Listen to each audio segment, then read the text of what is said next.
Clap. Is that? We're in. Hi, we'll start filming. Cheers, guys. That's us. Nice to see you. Thanks for coming along. How's it going, fellas? All good. Good. Yeah, good. We've had a good day of meetings in Edinburgh. Nice. And now we're here, and we're very excited. And we've just managed to squeeze in and get an evening together. Just managed. A couple of hours together to talk about you guys, your background, Spiritfilled Limited, the journey, I guess, between of you guys as well as the bottlings and the cask stuff, and obviously there's a lot to get through. Everything in between, exactly. We usually provide the whiskey, but you guys have been extremely generous, and I've brought us a bottle today, so I guess it's down to you to talk about this. I think this is your baby. I think this is like pretty special to you. This is mine in particular, right, as a bit of a peat head. So we're Spiritfilled. This is Mythical Beast, our brand. We have bottled a 14-year-old Port Charlotte. So Port Charlotte is part of the Bruichladdich distillery on Islay, known for its peat. So peaty, smoky. We acquired this cask 3 or 4 years ago, let it mature, and my idea was to change the flavour of the spirit. So the way you do that is by using different types of cask to mature the whiskey. So you move it from one particular cask to another to change the flavour profiles. And the reason I wanted to do that is because one of my favourite whiskies is a Port Charlotte Mouton Rothschild finish, so red wine finished cask. So my idea was to move it into a similar type of cask to change the flavour. We tasted it. Hard part of our job. We taste whiskey a lot. Very difficult part of our job. Difficult. Very difficult. Nasty. And we tried it, and we both tasted it, and we thought, I'm not changing this. There was no need to change it. So it's been held in an ex-American bourbon whiskey cask for 14 years. And you can see the colour. Yeah. It's pretty phenomenal. I just saw the look on Russell's little face when he had that first sip, and it was just. It's going to happen again today. It's going to happen again You'll see it today. It's it's just elated, and I was like, "Well, that's it, done. Don't need to do anything to it. It's perfect." Well, I guess, and then that just it brings me to the first question, I guess, that I've got for you, just based on that. What are you doing when you're tasting that whiskey out the barrel? Are you looking for something specific, or are you just going on pure instinct, like, wow, look at this, this tastes amazing, this is ready? How do you do it? It's natural instinct, really. We do, once the two of us agree that tastes good, we'll send it over to other professionals who will hopefully confirm, which they always do, which is good. I've not actually. No, you guys never received any samples. We're here with this, right? That's weird. Not sale yet. You've never received any samples. That's weird.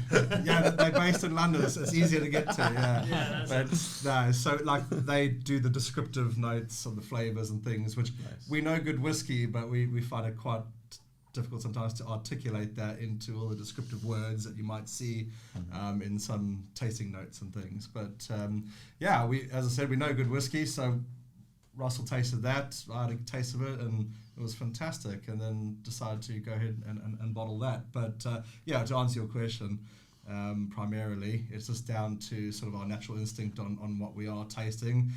Usually the younger stuff, if they've not been in the right cask previously, they will need re-racking. Yeah. So we do a lot of re-racking into sherry cask and port cask, cognac, other things. With the older stuff, like 32-year-old Fettercairn, 30-year-old Bruichladdich, 34-year-old Glenrothes, all these other older ones, you take them as they come because they've had all that time to, get the flavour profile correct, and you don't need to touch it really. It's just they're good the way they are. But sorry, anyway, to answer your question, that was it. That's, I mean, it's amazing, isn't it, that you're able, you're just, and the two of you, I guess, are having to agree on this. But it's that natural instinct. It's just that's the beauty of whiskey as well, is that we're able to just, it's our natural instinct that decides. I mean, this one was pretty much all me. Nice. Oh, well, yeah. Well, I got that when you cradled it like a baby. I don't want to give it away. But to be fair, we don't really disagree on much in regards to whiskey. Like I'm not a massive peat head, as he says, but I wouldn't go, if I had like a budget of money to go and buy a whiskey, I probably wouldn't buy a peated whiskey. However, I can appreciate a peated whiskey, and that is a fantastic whiskey. I'll sip it quite happily here tonight, but Russell is more of a bit of the peat head than myself. What does a bad whiskey taste like? So if you're going and you're like, no, it's not ready, what are you tasting when it's not right? Because I reckon I could try a good whiskey. I'd be good at that part. But when what do you look for? It depends on the age. I mean, you know, if a young whiskey's not ready, it will still have that kind of new makey flavour. So new make is essentially the clear spirit that's distilled and then put straight into a cask, and it's usually distilled at a very high level of alcohol, between 60 and 70% ABV, and it's not particularly nice to drink. And it comes down to the wood in most cases. So the wood is hugely important. So the cask is hugely important in whiskey in terms of the flavour and the colour that it brings to it. After around about 8-9 years of maturation, 70 to 75% of the flavour of the whiskey and colour of the whiskey comes from the wood itself. So that's really, really important. So number one, if it's too young, you'll know straight away, firstly, the colour will be a bit off. It will still be quite clear. It's opaque. Yeah, flavour profile will be just not great, very high alcohol, not easily drinkable. It's a bit thin. Thin, yeah, exactly right. On the mouth, isn't it? Yeah, the mouth exactly feels right. a bit thin. But also, I mean, we've experimented with casks that perhaps have been sat out too long without having spirit in them. So it's actually important that the casks are kept wet, things like that. And actually, a process called saponification can happen to the cask, whereby it adds a kind of bitter, almost soapy flavour. The key thing is, though, whiskey never gets wasted. So we work with a guy in the industry that owns 2 distilleries currently. He's been in the industry 35 years, and he's never thrown whiskey away. Not a drop. Not a drop. Not a drop. You can manipulate the flavours through the use of good wood, essentially. And that's really what we do, is with the casks that do, like Ross said, not all casks need moving into different types of casks. But if they do, we've got a fantastic wood policy. We've got a fantastic cooperage we work with in France, that we can kind of manipulate and change the flavour to suit the whiskey that it is. And that's why we're multi-award winners, really. You know, pretty much. There's a lot of independent bodies or people have stated that 70% of the flavour profile of a whiskey, so an older one, 12-year plus, often comes from the wood itself. So it kind of makes sense to have your whiskey in a high quality cask so that you're getting the best out of that. But for example, you know, we had probably 9.5 at the time, 9.5-year-old Ardlair, which is unpeated version of Ardmore, and we bought the cask. We had a sample from it. It was one that we kind of eyed out to bottle and re-rack, and tasted it, and it was very new makey, no colour. You wouldn't want to serve that to any family and friends, basically. So we were like, right, what we're going to do, we'll chuck this into a PX sherry cask. It's had a special process done to it called New Era of Cask, which is similar to D-Char, Re-Char, but a lot more gentle. So kind of shaving. Think about, you've had a sherry cask from a bodega in Spain that's had sherry sitting in it for 30 years, and you've had all that sherry soaking into the wood over 30 years. And the idea is essentially shaving like 1 centimetre from the surface area of the stave of the wood to access the inner flavour in the wood, and then instead of charring it with high heat and creating like that black crocodile skin, instead you're doing like a 45-minute toasting.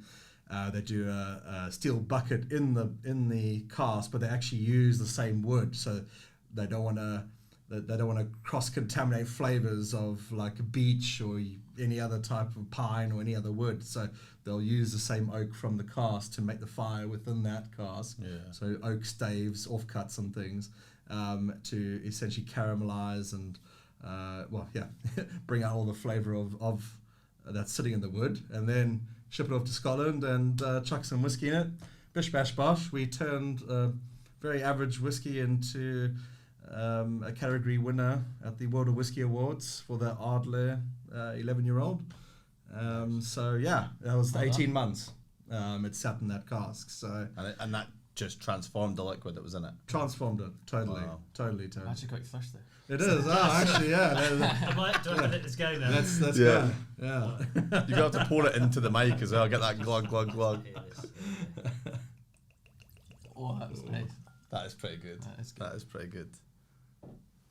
Okay, we got to be closer. We'll get in trouble. I'm really enjoying just pouring them, to be honest, because I'm getting all the smells and everything. There we go. Yeah, you can have that one. Cheers. Lovely. Thank you. We spent time in ensuring the pour sound is good. As Oh, well. Yeah. That improves whiskey by 60%. So do these glasses. Wow, Yeah. Apparently. These whiskey club glasses are scientifically proven to increase the quality of your whiskey by 73%. Well, More than the cask influence. Are you going to give us? Are you going to do Go on, your Ross. shebang? Are you going to Go go for on. the whole Russ, shebang? I'd like to get your opinion on flavour profile, smell. What are you getting? Here we go. I'm going to put you on the spot this time. It's very nutty on the nose for me. You're You can heavily, smell it. heavily influenced by the smoke in the peat, for sure. Mhm. Yeah. It's like a It's mellow. bonfire. I mean, so Port Charlotte is, as I said, it's part of Bruichladdich Distillery, and there's kind of four brands, but three main brands. One is Bruichladdich, which tends to be unpeated. Port Charlotte, which tends to sit in the kind of It's lower. medium peat, I would say. Some would say high peat. This man here, must say but high peat. medium peat. Well, really. yeah. And then you have Octomore, which is very heavily peated, known to be the extreme. peatiest, Yeah. the highest levels of phenol. It's come straight out of the hospital, TCP medicine. I don't get a heavy peat nose on Yeah. that at all. I get a really nutty nose No, on it. it's not like Lefroy or anything. I was on the Lager 16 last night, Yeah. so Oh, I've come from Yeah. one place to the other. So Although it's- nuttiness, and you get the vanilla from the bourbon. I mean, this was actually a second fill bourbon cask. What that means is the cask has held single malt Scotch once before it's held this particular spirit. So first fill gives the most influence of flavour from the bourbon that it's held before. This was actually second fill, and actually for a second fill bourbon cask, 14-year-old spirit, it's pretty impressive what it's imparted in terms of colour and flavour. And this is why there was no need for us to move this into a red wine cask and change the flavour and potentially, get it a bit wrong. We could get it really right. Yeah, but well, that's to it. me, it's You're experimenting, So give it a. if something is beautiful the way it is, then why would you want to risk, changing Sweet, that? actually. Mm. I get quite Really a lot. sweet, I that's get what I quite was a lot gonna of say. sweetness. It's that Really vanilliness and the sweet. First hit on the palate's nice and sweet, and I think I get like a little bit of like. You're gonna probably hate me on this, but I don't know why I'm getting this. It reminds me of like a Creole barbecue. No, that's. That's exactly that's my immediate thing was like. It reminds me of like a Cajun barbecue. So we bottled a couple of Kalila casks, which is also a distillery on Ireland, known, it's a Diageo-owned distillery, known to be used in a lot of peated blends, but actually in its own right, it's a fantastic single malt, and that's very asphalty, very tarmac asphalt. Well, I don't get that. This is different. No, Yeah. this is different, It's but not. I don't get that. those at all. descriptions are fine. Yeah, people actually buy Think- into that. and I agree with that. I've tasted ones that I would definitely that burnt rubbery sort of asphalty kind of flavour, but that's got way more sweetness. I think you get a lot of that Candied nuts or something. candied nuts. Like I definitely get like a sort of barbecue the kind of nuttiness flavour. comes through. This is the last bottle. The The 150 of 150. Yeah, it is. I didn't notice You that. didn't realise that. Didn't realise that. I But should have anyway, opened it. Put it back in. Put it back in. that's bottle 150 of 150 of them. bottles. So this is sitting at 57.8. Yeah, Yes. so Cask cost strength. Punchy. cost strength as we Punchy. do pretty much all of our bottles. Non-chill filtered, no, all natural colour. Yeah. And what's your? I mean, obviously, stance on adding a little touch of water for it. What do you guys prefer? I understand it's completely a preference. Neat, generally. I like neat. Yeah. Water itself does actually chemically open up whiskey. You're talking about a couple of drops would chemically open it up. I tend to drink neat, but if we're doing tastings, we do a lot of tastings all around the UK and all around Europe, and we always say try it first without, and then add a couple of drops and just see the differences, because you'll probably find that it would completely change the mouthfeel, completely change the finish. Yeah. It would change the nose as well. Yeah. So feel free to add water as well. Yeah, I don't generally, No. but I do think I think at 57 you're probably at the upper level of when you're going to start losing stuff if you don't put a wee touch in, possibly. For me, that's about my upper level, is to like after that I start to struggle. Some whiskies do surprise you, but the good thing about dealing with indie bottlers, a lot of them will do cask strength where you don't get that with the giant brands out there. They'll put it down to 40 or 43 or 46. It's already watered down, and you just take it as it comes. You can always dilute it further, but here you're tasting it out of the cask straight into your glass. And by all means, if people want to add water to it, or however they want, then they must carry on. Interestingly, you guys are one of the only websites that I've seen that offer tasting notes kind of the official on the website Yeah. that are with and without water. Yes. What was the idea behind that? Well, it's, Just to offer I more. think just like Ross has said, cask strength, it's difficult to drink at 50-60%, and as I mentioned, opening it up with water is important, and I think having the variation. But if you look on our website and see the difference in the two, and we're talking about, we use industry professionals, great taste judges, we've used various different professionals for our expressions. You'll see the difference in the flavour profile, and it's quite vast for some of them. We're talking about a few drops of water. So it's amazing how much it can change the profile. With those notes, do you give the whiskey to a few different people and then collate a combination of their notes, or do you give them, like, how does it work? It's so subjective. This is the thing. I mean, when we do tasting events, we kind of open it up to the floor essentially. And you've been to some of our tasting events. You see, kind of let's get a bit of a feedback from the room, and it tends to be the first couple. It's quite quiet and everyone's quite stiff. A couple of whiskies down. I'm getting this and this. And shouting all sorts of nonsense. Exactly. Yeah. So you kind of it's very subjective. So we do tend to use one person, but it's the same with any whiskey. It's best not to know the tasting notes, in my opinion. It's good to give a basis and an idea, but I think it's better just for the individual to judge it themselves. This is why when we, as you guys have experienced, when we do our tastings and stuff, usually we don't project our ideas onto other people, because everyone's got their own, tastes, buds, and as Russell says, very subjective, so while one person's tasting asphalt, the other one might be getting lovely vanilla notes and this, that, and the other. So, we rather let people experience the product how they perceive it and tell us what they think. But what is interesting, going back to your question, is, we've done quite a lot of these whiskey festivals in Birmingham and recently Clackmannanshire and whatnot. And it's interesting to see consumers come and from, all different walks of life, and some of them might be really well experienced whiskey drinkers, others, just starting to try it out, and men and ladies and younger people, and basically they'll come and try the whiskey, and you might see their faces initially, and some of them like, oh, that's amazing, that is, and you're like, oh, do you want to put a drop of water in? And they're like, no, it's perfect the way it is. And then you'll give it to someone else, and they'll be a bit like, it's they grimace a little bit. You'd be like, well, just add a little bit of water to it, and they do a bit of water, then that's lovely, and it's just people's different flavor profiles, but we are allowing them to experience it as they want. So even if it is a bit too harsh initially, add a bit of water to it, and it might be right up there with what you want. On that note, it might be worth just dropping a little bit of water. Do you want to try it? What I was also going to say was, I always describe the palate as like in the same way, where I always just think it's basically just your memory, right? So if when I'm thinking about, like, the first thing I did when I drank that was like just took me back to a specific barbecue that I was thinking of, and a specific thing that I had in mind.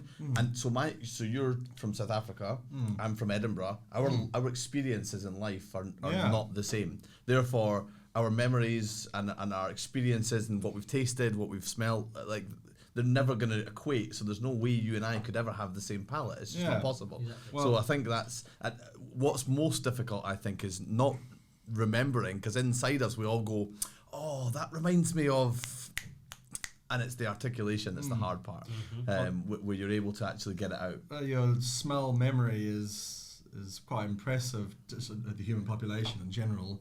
And for example, if your nan wore a certain perfume and passed, and then 10 years later you're walking along and some lady walks past you in the shopping centre with that perfume, you'll get that whack of it, and all of a sudden your brain, will immediately think of your nan, take you back there, and it's quite, when I used to go up and see my grandmother up in Zimbabwe, the different rooms of the house all had a different, slightly different, the pantry, this room, that room, all a different smell. And then when you would go in there after, you go away for a year, come back, and it was the same smell. And it's just quite a comforting probably smell at the time, being a youngster. But you had one, we talked about Springback 10. Yeah, interestingly, me and my dad almost the exact same time sitting there. I got my dad a Springback 10 for his birthday. Good son, good son. Yeah, good son. Very good son. Good job. And better son if you gave him a mythical beast. Yeah, I know. He's 60 this year, so we'll see. At the same time, we were sniffing, really nosing it, and this reminds me. Tell you what that reminds me of. And before my dad came out with that, it was my granddad's paint cupboard. He had this cupboard that had this varnish smell, kind of open paints and polishes. And the two of us were like, oh my goodness. And it was just nice. My granddad passed away, so it brought that real, like, my granddad's here for your birthday kind of thing. It was great. So it's that memory. Whereas I can't imagine on any Springbank 10 bottle it says Harvey's granddad's son. Exactly. No, won't be there.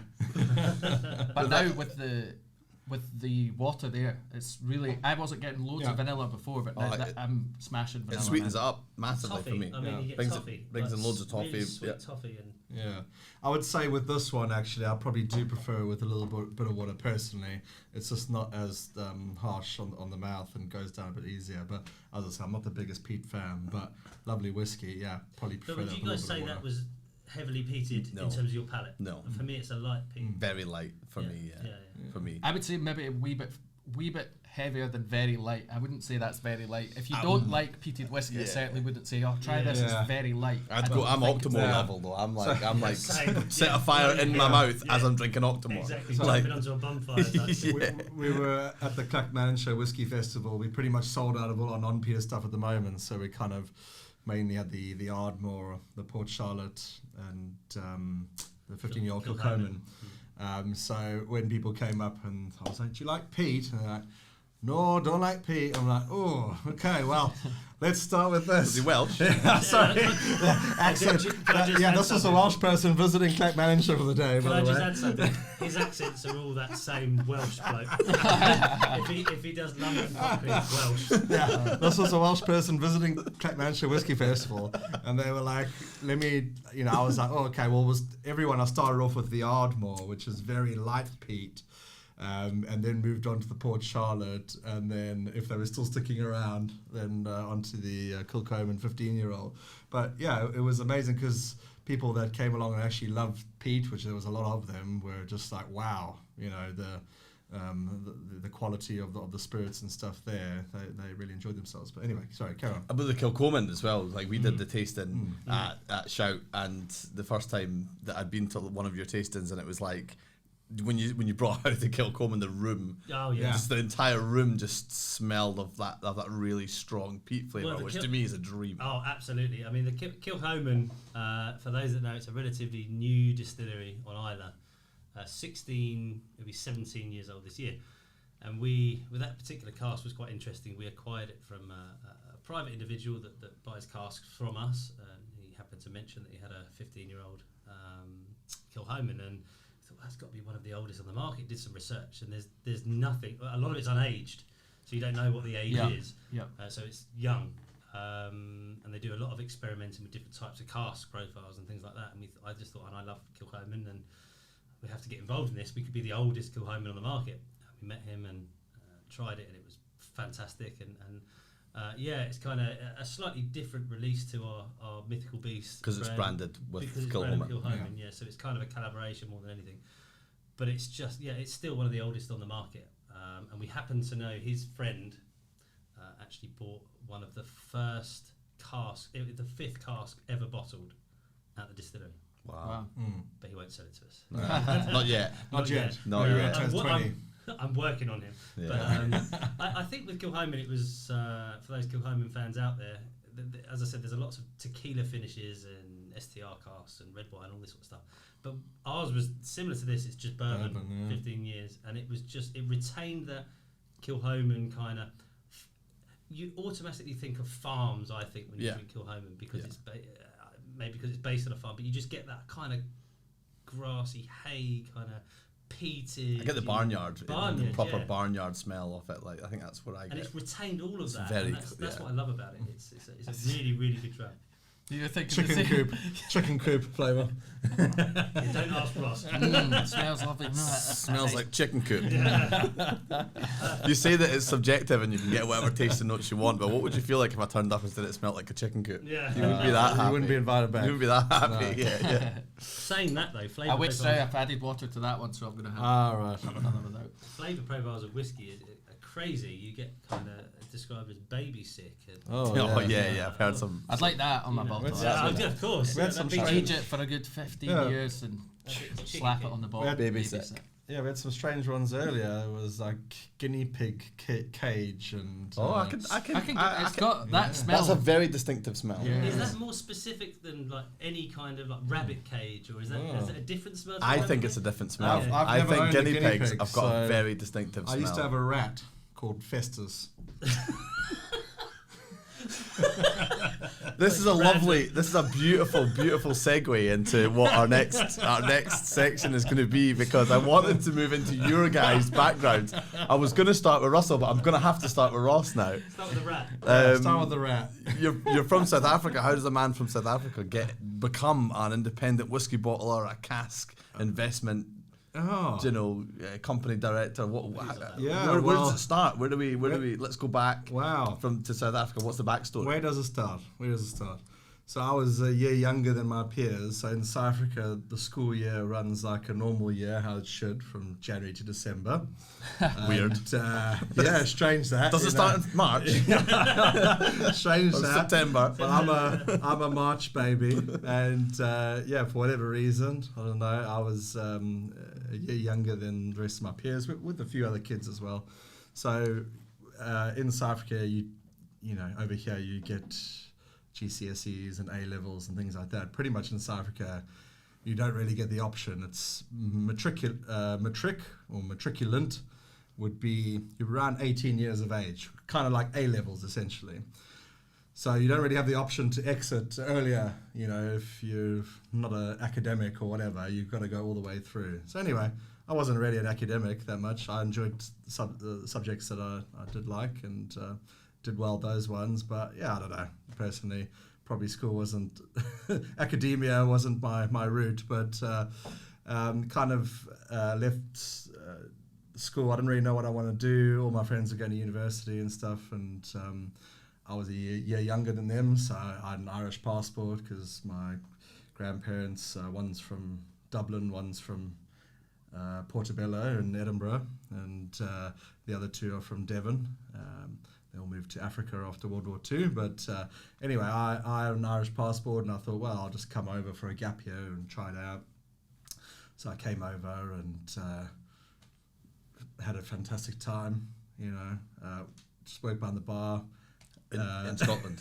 Not in Scotland, no. Sorry, that's actually one of my first jobs was at Canberra Sands Holiday Park, actually. Which is, shout out. Yeah, just a shout out to Canberra Sands. Whoop, whoop, whoop. Invoice is coming. Yeah, don't ever go there, by the way. It was just, cancel that invoice. It was more of an eye opener, I think, for more than anything. But anyway, long story short, I did a stint in England, and then it was my time to go back home. And I went back and I studied for a while, and then. So what city are you in? I'm in Durban, which Durban, is the east coast. And this is around about the year. This would be 2005 now. Right, so okay. 2004, I was in the UK after school. There's a joke there. But Yeah. Go on. I'll say it. What's it? Nothing. But- I thought it was going to start with 19. That was all. Yeah, but So did I. anyway, I was doing business management and psychology at university, and but essentially, unfortunate incident happened with my friend at the end of the first year, and I wasn't actually enjoying my course at the time, and I just thought, I don't know, I just had this feeling like I didn't want to be there anymore. So I kind of contacted my old bosses back in Hampshire, where I moved from previously. So I moved from Canberra Sands to a lovely village pub in Hardley Wintney, which is in Hampshire, and spent out the rest of that initial year there. So I contacted them back and said, hey, it's not I'm enjoying it. Can I come back? And they say, cool, went over there. Anyway, long story short, I did all sorts of different things. I did. You don't need to do long story short, mate. We've got 2 hours. Yeah, well, I did. Long story long, ideally. Yeah, I did. Well, I did labouring in London and stuff, and humped glass and plasterboards up flights of stairs, and did all sorts of crazy things. And then wasn't enjoying that because it's very physically demanding. And my uncle, who lived in Kent in a nice little suburb called Bearstead, he was he'd been to his local pub and spoken to a lady there, and they were looking for a position of live-in barman. So I was straight down there, had the interview, got the job on the spot. Like a few days later, he came and fetched me, took me all my belongings, my Xbox and TV and clothes back down to Kent from London. And kind of from there, was a manager of a nightclub at some point in Maidstone, which was quite interesting. And then ended up back up managing a bar and restaurant afterwards, the same one that I was previously just a barman in, which I was now managing. And then from there, my good friend Jeff came over from South Africa. He just finished his degree in economics, and he got a job in sales, and he was telling me, pushing me, he goes, you would be really good in sales, you're good with people and blah, blah, blah. And I was like, well, okay, well, he's just gone and got this job and got the company car and this, that, and the other. So I decided to look out for some sales jobs and eventually found one. And yeah, it was mainly in private equity and essentially raising money for companies, whether it was development mainly, sort of property development and stuff like that. And just kind of evolved from there, really. And eventually, one day, someone said to me, whiskey, alternative investment, you need to look at this. And I did, had a chat with Russell, who, I was, very friendly with at the time and trusted with business and stuff. And we looked at this, went up to Scotland, did all the trips to Isla and Campbelltown and Highland and Speyside and everything, and eventually decided, I did a bit of consultancy for another whiskey company at one point, ordering the wood from Europe, the sherry casks and port casks and things, and then liaising with the distilleries, getting new make spirit put into the barrels, etc. And it was kind of just, in my head, it was just like easier to deal with aged stock, which is already sitting in the warehouse. It's just a change of paperwork than rather trying to liaise with different people delivering things on different days and whatnot. So that's had a chat with Russell and really looked at the numbers on that, and kind of that's how Spiritfilled was born, essentially, back in 2019. Not really looked back, but it was quite funny because I brought my parents over here in January for a little trip away, and he's got a few cousins just around the corner in Portobello, and that he didn't know what was happening. I stuck him in a taxi. Next day we were in Portobello, and there was like loads of different cousins and family members and things he hadn't seen in ages. So my grandmother's ashes are scattered on Arthur's Seat. It's essentially quarter Scottish, so maybe that's some reason why I've wiggled my way through to this point in life where I'm dealing with Scotch whiskey. I don't know. It's just interesting to have gone from what maybe being in your early 20s in South Africa to have ended up here. And I always find it unusual when people from around the world end up in our hometown. Yeah. Because it just feels a bit unusual to me. Yeah, totally, especially when you say it's Portobello. Yeah. I was at Portobello High School. Oh, really? Yeah, wow. All right. I know your grand. All right. I think she was gone before you were born, but anyway.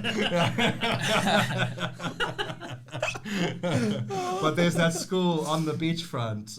It's really old and quite high. I can't remember what it's called, but Tower Bank. Yeah, probably the Tower Bank. Yeah, that's it. So that's the school she went to.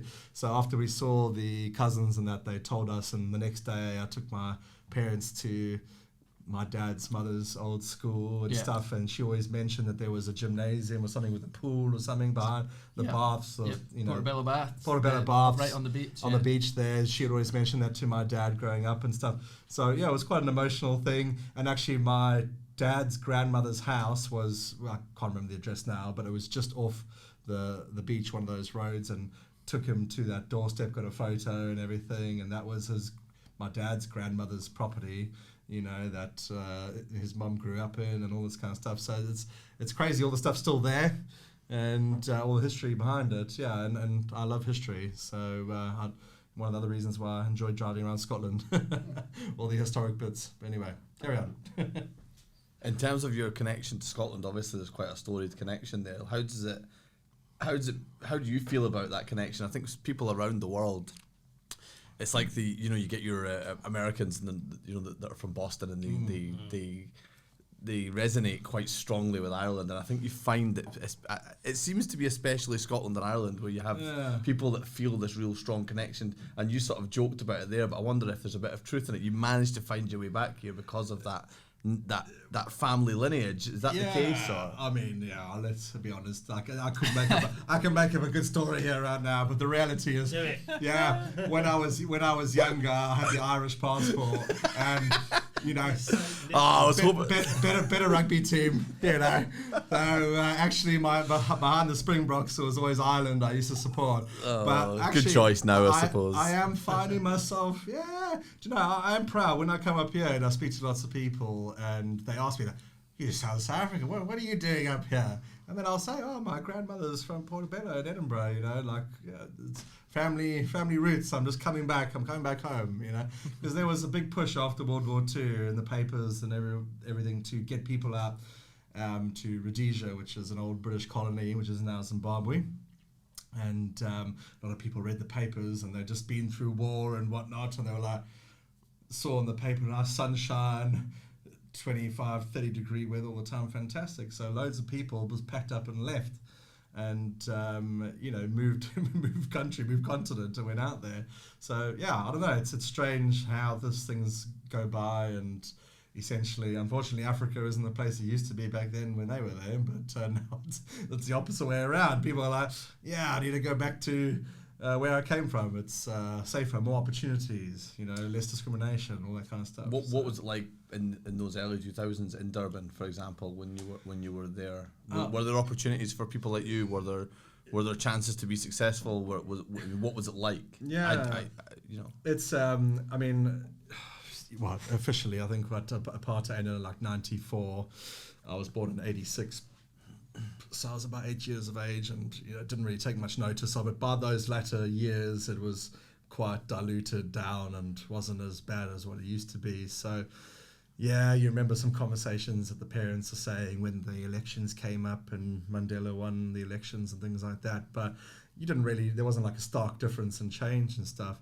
But then as time got by, unfortunately, and Nelson retired and another president came in, and perhaps some more corruption and things came in, and what I've noticed is that I had the most amazing childhood, and could cycle around on my bike, and used to go to a friend's house and have a few drinks when I was 18, I'm sure, and used to walk home, which is probably like a 15-minute walk and things like that. And I went to school. I used to cycle to school, which was about like an 8-minute cycle or whatever back in that.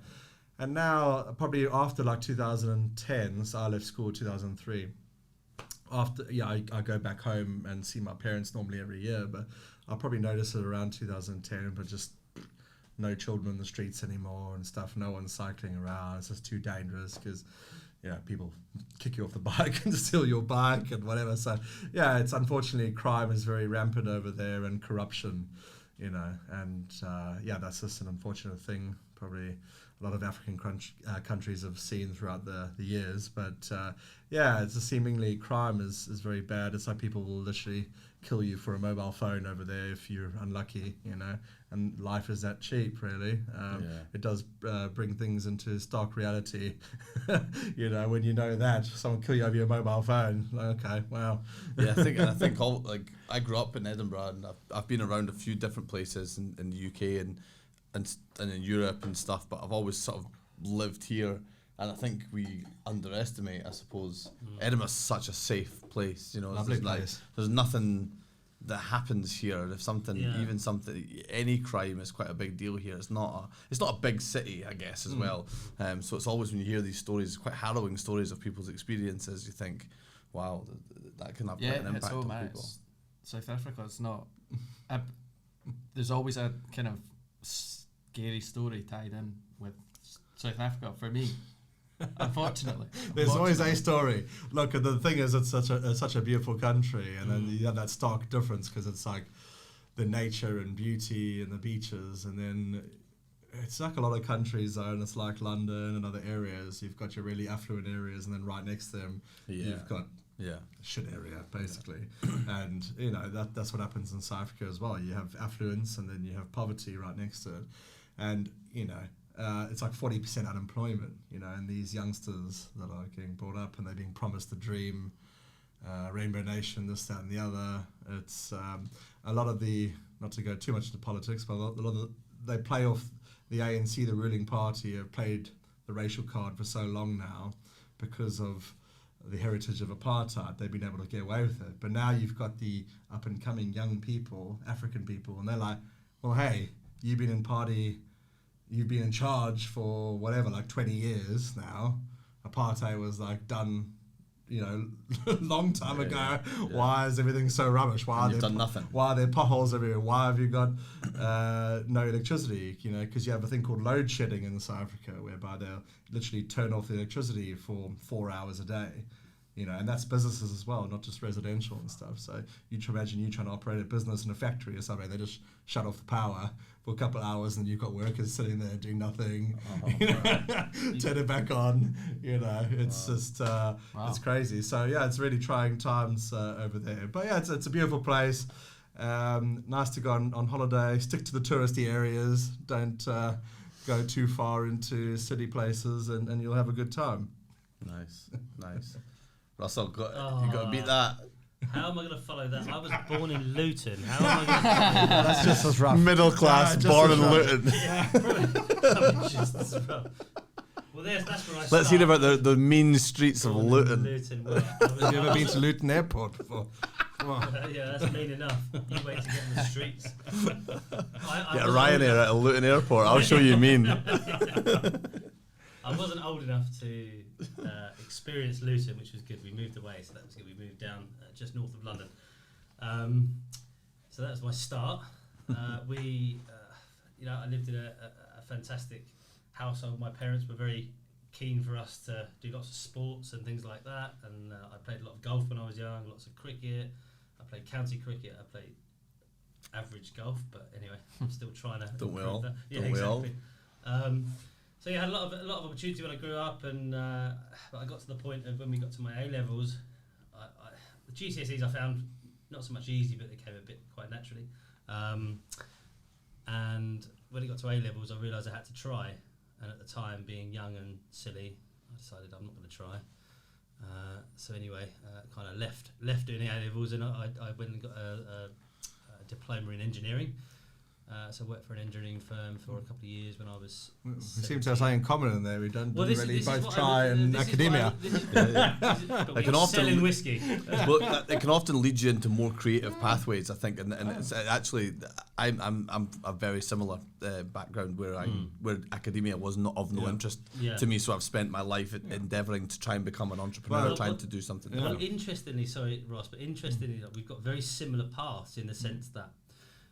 I decided to go travelling. I was 18, and two friends of mine decided, let's go to Australia.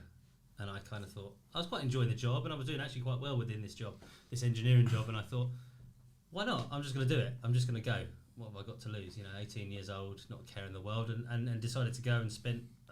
That was the start of my travelling. I got hooked on travelling the world for a good few years, and my first trip was 2 years in Australia. And those measures are like pints. That's precious. That's precious. Half a pint. We're finishing this tonight. Can I just say, I saw Luke Levolpe, and he said that you went through like 2 or 3 bottles of whiskey. It's an absolute fucker. On Luke's podcast, it was his brother's girlfriend, and Harvey gives a glass over, and she poured It's like to the brim. Yeah. So say, audience, we don't condone measures like this. Yeah. So water it down. Anyway. Cheers, guys. Yeah, cheers. Well, salute. Yeah, we never cheers. I can't believe we never cheers at the start. Slange. No, I know. Apologies. Rude. So I went to Australia, and travelled around, and lo and behold, run out of money after about 4 or 5 months. Yeah. Mum, Dad, can I have some money? They were good to a point. They helped me out a couple of times, but then it's like, right, you're on your own now. You're taking the piss. And anyway, I got to Sydney, and I met a guy from Blackpool, and he said, "Oh, I've got a job, a sales job. If you want to try it." I thought, well, yeah, I'll give it a try. Little did I know it was going door to door in businesses in the 35-degree heat, selling phone contracts, right? That sounds. Did you have a uniform? Fucking brutal. No, we just looked like messy, sweaty we messes. just went to like charity shops and bought like the cheapest clothes you can find, nylon, horrible sweat, Velvet. Polyester Yeah, jacket, yeah, like polyester that's it. sports coat. Yeah, exactly. Yeah. 35 degrees. And just walking into like garages, like. I'm gonna start calling him Hi. Stinky Russell. Yeah, well, I've already been told. But yeah, so anyway, knocking door to door, they'd been dropped off in some weird suburbs in Sydney in this heat and selling phone contracts, 3 phone contracts, and it was horrendous. But I was actually really good at it. I was actually engaging and got into people, and people were listening, and Different I sold accents as more. well, No, yeah. I was just good at No, sales. you're just good at sales. Exotic loot and accent. Exotic. Yeah, That that exotic exotic. Luton. This is not exotic. They were just like, oh, that's so This is not intriguing. exotic. Taught you that Luton tongue. Did they think it was a charity thing? Did they? Yeah. All right, Harvey, come on now. I thought we were going to dig into Harvey. Oh, yeah. It makes a change. We're going to get onto him later. But yeah, so anyway, I was actually really good at it, and I kind of thought, okay, sales is my thing. And I came back. I did a lot of travelling here and there, but a similar path to Ross. I was involved in finance, and I worked for a couple of funds in London. Worked raising money for small tech startups, things like that. So varied, but it was good fun. And I met Ross. We were involved in a similar project, and that's how we met. And we just, like Ross said, we kind of just worked really well together. And I suppose going back to my whiskey love, and this is why it was kind of a dream come true to be actually building a business, a successful business in this industry was a dream come true. Back when I was 15, 16, my uncle was an avid Lafroig drinker. So we'd have family parties, and everyone would drink wine and beer and this, and he'd bring a bottle of Lafroig every single time. And he'd open up the bottle, and the whole room would stink of peat and medicine, and Amazing, phenomenal. Amazing. So I kind of learnt whiskey backwards. I kind of went in at the deep end, and I was fascinated at such a young age of the smells and the flavours, and he'd tell me all about it and everything else. He was a real, very, very clever guy.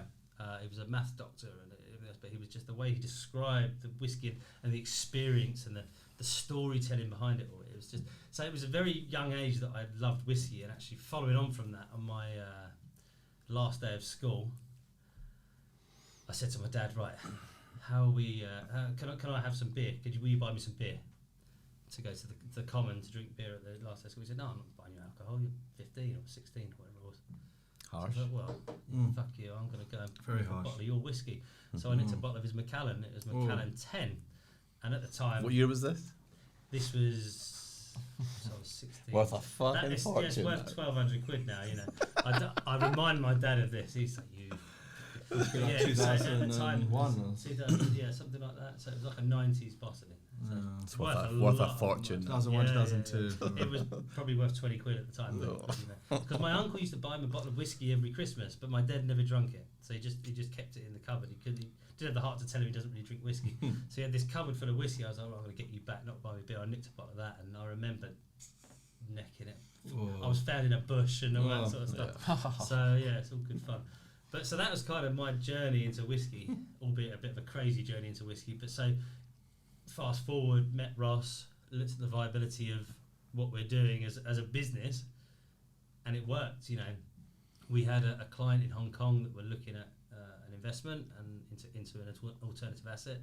So we looked at the viability of it, and it just worked from there. So that's kind of our journey. I told you it wasn't exciting as I wasn't exciting. Actually, I could tell you some weird link into whiskey as well. Let's but hear it was, yeah, it's a bit odd. But my dad used to drink whiskey My dad goes on and off of beers. He drinks lager and then he drinks milk stout, which is quite similar to like Guinness. And he goes through different periods of stuff and he chops and changes.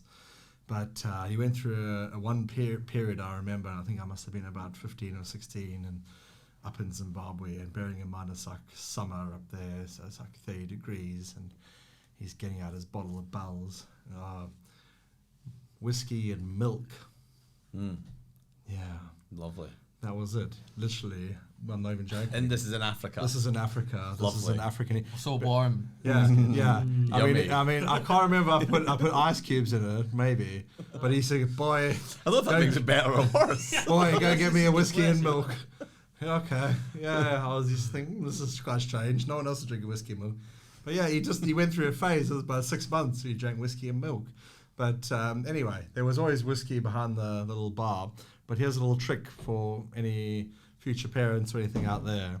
So what my dad used to do, and he used to be a police officer, was there used to be a line on the bottle, but the line on the bottle was always lower than the liquid line. And I used to think, ha ha, what a dumbass, what has he done over there? So he used to have a few drinks, but actually what he did was he turned the bottle upside down and he used to mark the level of alcohol when it was upside down.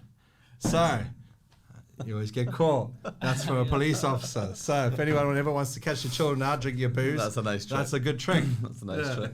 Well, interestingly, there was another bottle of Macallan in my dad's cupboard, and it was only about, and as I said, my dad doesn't drink it, so it was only about 4 years ago or something. I think I phoned you as well at the time, and I said, "Oh, go on, get that Macallan out," because it was the same Macallan 10. I said, "Go on, let's have a go on that," you know. And I tasted it. I was like, "This doesn't taste right. There's something wrong with this. It's like it hasn't got anything in it." Well, this is what I thought at first, but I remembered, and talk about. You got a little brother or sister? I have. No, it was all me. Oh, was it so you? I remembered, smells and taste take you back. I'd nicked that bottle for a house party when I was probably 20 or something, and filled it up, filled the rest up with water and put it back. So it'd been sat there with the water I'd put in it for 10 years or whatever. But I remember I was like, shit. Stop drinking that! Stop drinking that! Yeah. You drank your own whiskey then? Yeah. Chuck it down the drain. Sorry, Dad, that one's done. Yeah, don't worry about that. Don't worry about that no one. value whatsoever. That's so good. That's so good. And then kind of fast forwarding on that journey, it was the cask investment side of things that started a good bit before Mythical Beast. Oh yeah, so I mean, we launched the company and we bought the name of the company Spiritfilled Limited in November 2019, but we really launched in terms of started trading in March 2020, which was lockdown month. Lockdown month. It was pretty crazy time to launch a new business, and it was just myself and Ross. So yeah, absolutely focused on the cask investment. I think the due diligence we did in the market at the time is there was only 5 or 6 companies doing it, but actually none of them were doing it particularly well. The offering to the client wasn't that great. The journey of the client wasn't that clear. You know, the exit and all that sort of stuff.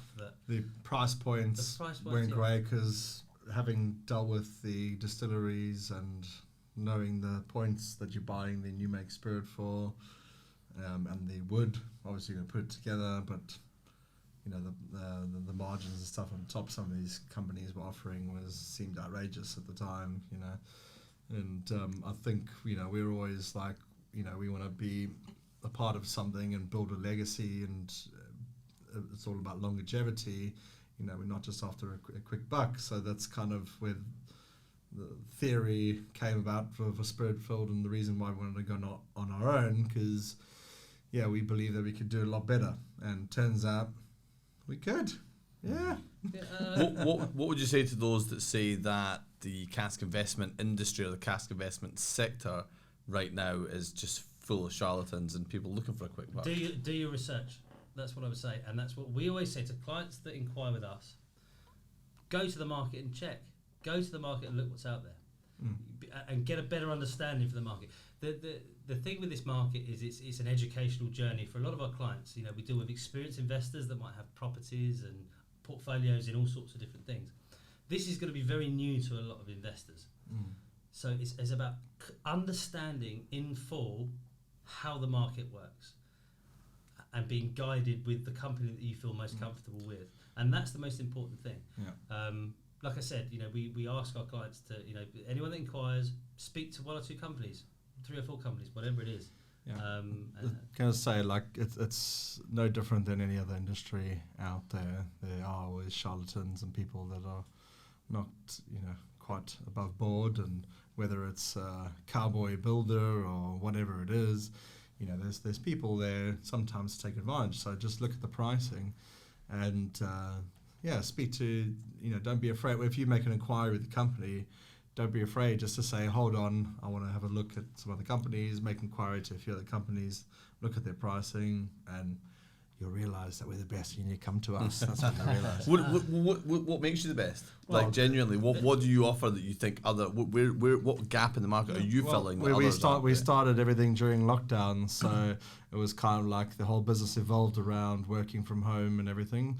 And we haven't got the big fancy office in Regent Street and other places, that costs £20,000 a month, the tasting room and whatnot. It's that's all fancy. That's old school. I think things have evolved now since COVID. People don't mind if your head office is based in Maidstone or if it's based in someplace in Surrey. It doesn't have to be in London, even though they're based in Singapore or Hong Kong. It's like people have evolved, I think, from that. And, you just jump on a Zoom, and majority of our businesses are all done on Zoom, obviously, during lockdown. And, we just kind of gone from there. So the point being is we haven't got any of those overheads. So, we haven't got the expensive offices and energy and everything else that goes, and petrol and everything going along with having to go to work and back. And we pass those savings on to our customers. At the end of the day, we want our customers to make money and chat to their friends and hopefully, reinvest once they make their profit and carry on the journey. And that's what we're all about, as I say, longevity. It's also just in terms of our values, myself and Ross, and how we portray our values to the business and to our clients. In terms of the integrity and the honesty that we work around, in terms of the passion as well. We're very, very passionate, and we instill that in our team. I said it was just myself and Ross when we started. We've got a team of 12 now. We're growing at such a rate because shout out to Gordy. Right, yeah, Gordy. Sorry. Shout out to Gordy. So Tonsillitis. Yeah. Poor boy. It's a real shame he couldn't be with us. It's really bad he couldn't make it today. Poor boy, can't make it. He's sick. This goes in, but Gordy. Shout out to your tonsils, Gordy. Yeah. We're definitely putting this in. We're definitely. No, that's good. Hopefully you're alive in a couple of days to keep flogging Mythical Beast bottles, Yeah, Gordy. he's shout out to Gordy. No regards to your health, but they've got some bottles to ship. Boys have got some bottles to ship. I've looked at the website today. There's loads of bottles there for sale. So Time is money, Gordy. Time is money. Yeah, what does is he get sick to pay? be Does he get sick pay? 3 days and a doctor's letter. He actually, Does he get SSP? We don't deduct it, so he is getting sick. He gets SSP. Yeah. Tell you what, Yeah. that tonsillitis might kick up a what? couple of notches after he hears this. After he hears this, Well, he's some boy. we've got a theory that this tonsillitis just it sprung up because we gave him quite late notice. We're like, we're going to be in Edinburgh in 2 days. He's like, you got tonsillitis last night. You got tonsillitis last night. My throat is not feeling too good anymore. Some boy. From the cask stuff then, sorry to jump back to the boring stuff. No. From the cask stuff, Let's rip Gordy for a wee bit longer. You then jumped on to Mythical Beasts. Yeah. So where was the idea for that? I assume when you're dealing with so many casks, you're selling to so many different people who have different ideas of what they want to do. Is it like, he's bottling his, I want to do that? Well, I think the idea was, as part of our business plan when we launched the business and we did a 5-year plan, the plan was always to have our own independent bottling brand, more so for our assets, the cask that we owned as a business. But actually, as we moved forward and as we grew much quicker than expected, we thought, well, there's a really nice link here. We've sold 3,500 casks over the last 3 years. Casks are going to need to be bottled at some point. All casks are going to be bottled at some point. How can we kind of tie that in? And that's really how we're going to grow the bottling brand. The fact that the casks that we've sold, they're going to start being ready to bottle. And on the basis that we can work in collaboration with our clients to bottle those casks, and it just gives an additional exit strategy, which is quite exciting. It's quite a romantic thing buying a cask for a lot of clients, even if they're investors, it's very different to own a stock or a share or whatever. It's not very exciting, you know. With this, you're owning a tangible asset, whereby you can bring joy to the world by bottling and everything else, and actually make a bit more profit than just selling the cask onto the open market. So that's kind of where it came from, and this is why it runs really nicely in line with our bottling brand and with Mythical Beasts. And we've kind of proved the fact that we're really happy with our branding in terms of the different beasts for each region. So there's 5. The branding's excellent. Yeah, thanks. I really appreciate that. And we get really good feedback. We're starting to distribute all over the world. We've just had an order for our first order into China, which is going to be a big market for us. But we distribute to Canada, into Taiwan, into Holland, various other countries, and that's growing. So once we've established that kind of distribution network, we start scaling the bottling, and then it just keeps growing from there.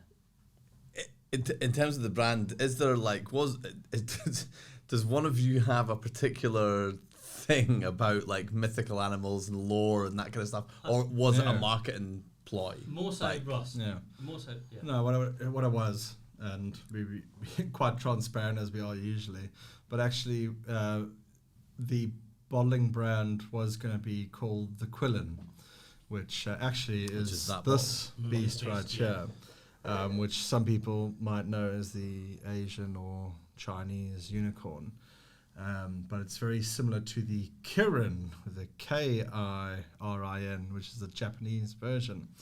But essentially, it's the Asian unicorn. And hopefully a lot of people that are listening here know that the official animal of Scotland is actually the unicorn. Yeah. So when we initially devised this creature, it was like a East meets West thing, Asian unicorn. Let's proceed with that. And then we got some trademark lawyers to start the process, and they were like, you've hit an obstacle. Sorry, that's the Port Charlotte kick in. Just say obstacle again, and we can cut it. Obstacle, yeah. But it's a good point. It's not live, thank God. just say the whole sentence from obstacle now, and then we just cut the whole thing. We hit an obstacle, and that was Kirin Ichiban. Which is a beer manufacturer in Japan.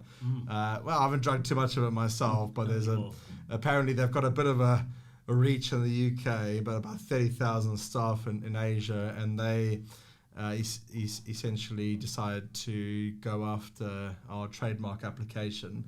And at that point, we decided it was costing a lot of money. Because you'd put a global trademark application in, of course, not just a. Well, no, that was just the UK one. That was only UK. That was the UK. So they hold the trademark for the UK. Yeah. The problem is you can't do global. It's essentially you've got to do it for each country. Region is run separately. So the UK one we would stop straight away, and trademarking IP is very expensive. Yeah, we've done it. Yeah, there you go. It's so expensive. It went backwards and forwards. You're spending thousands of pounds, and you think. And of course, the lawyer's going to say you're going to win this. You're going to win this. Just another £10,000. You're a lad. You're going to win. But we're not talking about Singapore. We're not talking about Hong Kong, China, UK. That was just the UK. So that was UK. So we just thought, and with our idea of taking the brand over to Asia, which we're already doing and very much are going to continue doing, it's all those areas: Singapore, China, Japan, Taiwan, everything. And they're a lot more prevalent out there than they are in the UK. I mean, you don't really see Kirin Ichiban anywhere in the UK, maybe a few obscure bars and restaurants. So it was like, if they're going to fight this in the UK that much, we'll probably win, is what our lawyer told us, is that we'll win the UK. But then it was like, what's the point if we go to Asia? It's you need to be able to go to the big markets. Yeah, of course. Exactly. But we loved the illustration so much, which my dear cousin Michelle kindly did, all of our bottlings. Oh, wow. Oh, really? And, she's a fantastic artist. That's nice. Based in family discount. Family discount, and she gets paid in Rand in South Africa, which is fantastic. Big shout out to Michelle. Big shout out Michelle. Big shout out. Invoice coming. Somebody's got to pay for the studio. But we love the illustration so much. We're like, how can we combine this in and get rid of the Quillen? Well, the idea came mythical beasts. So we basically do a different beast for each region of Scotland. And the first one we had prepared was a 12-year-old Kalila. We re-racked into PX sherry cars, so it was kind of natural that, this is the first one designed, so we'll start that off with Kalila. And also, I kind of think black and gold, and it kind of works with Kalila, with the fire and the peat and all that kind of stuff. So anyway, so that's what we started with, and then we just kind of built it out from there, really. So it's all been in process. It wasn't like set out, this is what we're going to do. It's also been an evolution of business, which I'm sure a lot of business founders probably find, when they start out and you go a certain direction and you get roadblocks, you've got to kind of move in different directions. And we've taken it in our stride, and I think we're very happy with the results of what we've done. Matt Tuppence, for what it's worth, it's a much better name than the Kiln. Mythical Beast. I think I agree. Miles with better. that. Miles better. At the You were time- forced into the right decision, basically. What's what happened here? What's basically. happened? But at the time, I really loved the Quillian, but I think this has grown on me more. Oh, it's brilliant. Now we can develop in different ways. Like we've got. We've done 4 expressions in terms of the different regions now. We've just released the new one for the Lowlands. El Carbunco, which is a 30-year-old little mill. What's the beast? Very exciting. The beast is El Carbunco. El Carbunco. Which is what? Is like a hair. You can explain there. Oh, well. This Thanks, is Russell. what they really want to hear. This is Russell just passing it to me. This is what they want to hear. The This is El what they want to hear. Carbunco is the lowland creature, and it's a sort of cave-dwelling creature that takes people and finds them treasures beneath the ground. And the lowlands, for many, many years, have been known for their industry and mining in Scotland. Excuse me. So, this is so cut that out. No, we can cut it. We can cut it. This is going raw. This footage is going raw. This footage is definitely going. I'm going to keep telling. I'm going to cut it. Don't worry about it, Ross. We'll cut it. We get sign off on that.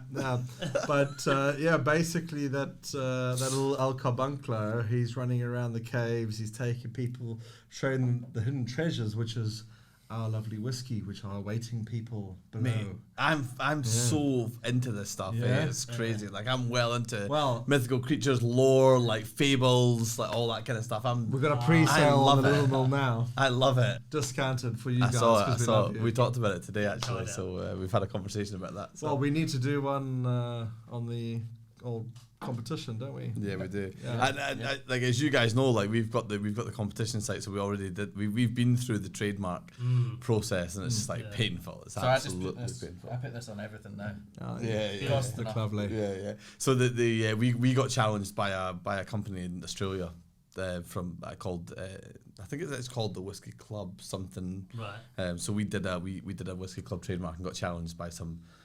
And you fought it, right? We ended up winning because ours was just it was just that we only went to trademark the badge, the emblem, but we tried to trademark the other one which says with the wording underneath, but we lost that. So it was. So it's a pain, expensive and unnecessary. It's a pain and expensive, unnecessary process. And I reached out to them and was like, "Listen, let's just agree with something. Like you only operate in Australia. We only operate in the UK. Let's just agree to stick to our regions, and that's what it is." And but the irony is that they actually have paid lawyers to fight us. No, just to sit and look out for similar trademarks. Like they think they're so important all around the world. It's painful. Oh, there's been a trademark application in the UK. Oh, let's fight that. But the problem is we were fighting in such a big company. Our situation, on a much bigger level. Well, and they were operating in the UK, so I can't, even though everyone knows a fridge with beer underneath is very different to a stand above with whiskey in it. No one's going to get confused with. Still better about it. Yeah, a little bit.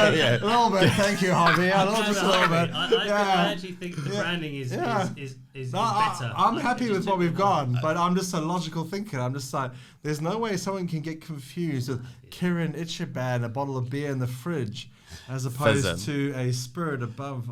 Anyway, absolutely fizzing. You're right, Ross. Yeah. You're right. Should we give Ross a minute? Should we give Ross a wee minute? It's actually getting quite hot. Drink a bit of whiskey. That's it. Ross has got emotion up. I'll have some water. With the bottles you've got, obviously you've got different ones. Listen, we are kind of joking about this, but I genuinely do love all that stuff, all the different animals and the different mythical beasts that you're using on the bottles. How are you choosing them, and how are you like? Is it like that? There's obviously a flame element, a smoke. Just yeah. Do you want to wrap up now, or do you want to? There's a Sure. Okay. So we like to keep a link between the Scottish heritage and the beast and everything. Can I ask that question again? Yeah, I yeah, get cut in the middle. Yeah, it's way past. Just in terms of obviously the brand and stuff, we're joking about it. We're joking about the mythical beasts that you're picking. But how are you picking the beast and the bottle, and what's your sort of process? I think it's important to obtain and to keep the heritage of Scotland and produce a really good link between the two, and that's what I felt we've done. So, for example, our Speyside beast is a nyami nyami, which is a river-dwelling creature. Can I start that again? Yeah, let's try that again. River River-dwelling. River-dwelling. dwelling. Should we have a break? You've been told off. Cut. River-dwelling. It's all fucking measures. Just go. You do you. Freestyle. Do you? So you were telling us a bit about the creatures. Tell us more. So what we've tried to do... Sorry. I just wanted to cut straight back to the creatures. I was like, whoa. Yeah, try that again. Yeah. Let's go. Keep that in there. You were telling us a bit about the creatures. Tell us a bit more. Yeah, so we've tried to keep the heritage of the individual regions within Scotland, within each individual beast that we've created through the 5 regions. So as an example, the Speyside region is represented by the nyami nyami, which is a river-dwelling creature that represents the River Spey. The Highlands region is represented by a creature that lives in oak trees, the Dryad, which represents not only the tree-lined areas, but also the oak that represents the cask. All casks need to be made from oak in Scottish whisky maturation. So we've tried to keep it true to Scotland as much as possible, and that's why we think that actually, the Quillin we loved, as we've talked about, we loved the fact that it was the Quillin, but we've rebranded as the Mythical Beast, and actually I'm much happier with the route we're going down now, and we've just created a new beast for the Lowlands. We're very much creating as we go. As a new business, I suppose that's just what you do. And now we have the El Carbuncle that I think we spoke about, and we've got a 30-year-old Little Mill, which is kind of part of our ultra rare series, whereby it's a 30-year-old cask. It's a distillery that closed in 1997, but actually then burnt down in 2004. So there's only a finite number of casks remaining from that distillery. So we sourced the cask that was just spectacular. The spirit was just absolutely phenomenal, and we were very lucky to get hold of it. And we've managed to now bottle that with it's very different to the branding you see here. It's the same beast-like branding, but it's a bespoke walnut box. It's a bespoke decanter. It comes with a key ring that's made from the cask that's held the whiskey for 30 years. And it comes with a really lovely story around why El Carbuncle that Ross explained is important to the Lowlands region in terms of the mining, but also the fact that it's a very old cask and very unique cask. Yeah. So that's really important to us. Yeah. And we obviously try and paint a malevolent story on all these creatures, and it was difficult sometimes with the Speyside. We obviously, when everyone thinks about Speyside, well, I don't know about you, but I just think Speyside River. So the Spey River, sorry, the Spey River. So trout, salmon fishing, everything along there.